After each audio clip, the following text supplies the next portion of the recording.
Good morning, friends. Welcome to the channel. Request, please like, share and subscribe and hit the bell button.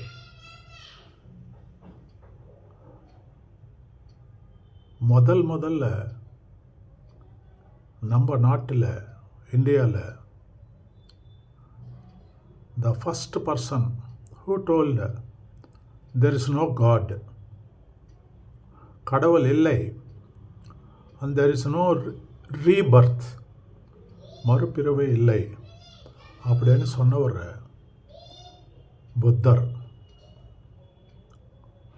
நீ கடவுள் இல்லையான்னு சொல்கிறியா, உன்னை என்ன பண்ணுறோம் பாரு அப்படின்னு சொல்லிட்டு அந்த ஒரு கும்பல் இருக்கு இல்லையா, கடவுள் மாயை கிரியேட் பண்ணி ஏமாத்து பொழைச்சிட்டு இருக்க ஒரு கும்பல் இருக்கு இல்லையா, அவங்க என்ன பண்ணாங்கன்னு பாருங்க, கேளுங்க.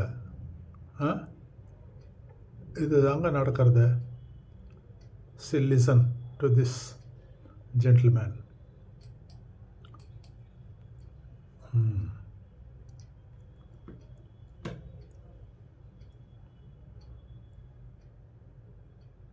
கூட அந்த நீதிபதிகளின் பெயர்கள் இல்லை. ஆனால் கிறிஸ்து பிறப்பதற்கு 300 ஆண்டுகளுக்கு முன்பு வாழ்ந்த ஒரு மேதையின் உருவமும் சொற்களும் புத்தகங்களும் இருக்கிறது. ஒரு வரி எழுதியதில்லை, புத்தர் ஒரு வரி கையால் புத்தன் எழுதியதில்லை. புத்தன் பேசிக்கொண்டே இருந்தான். 80 வயது வரையில் பேசிக்கொண்டே இருந்தான்.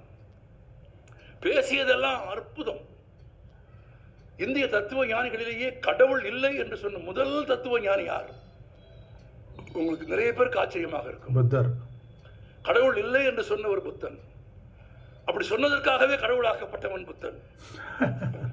கடவுள் இல்லை என்று சொன்னாயா,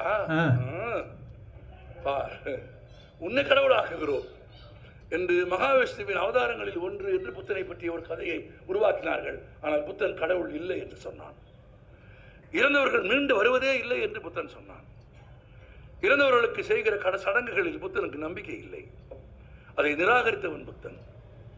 பகுத்தறிவின் உச்சத்தில் நின்று பேசிய ஒரு மாபெரும் சிந்தனையாளன் புத்தன். ஆனால் புத்தன் ஒரு வரி எழுதவில்லை.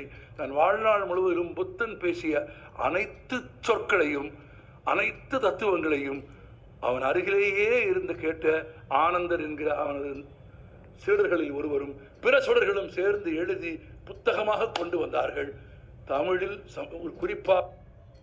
So friends, subscribe.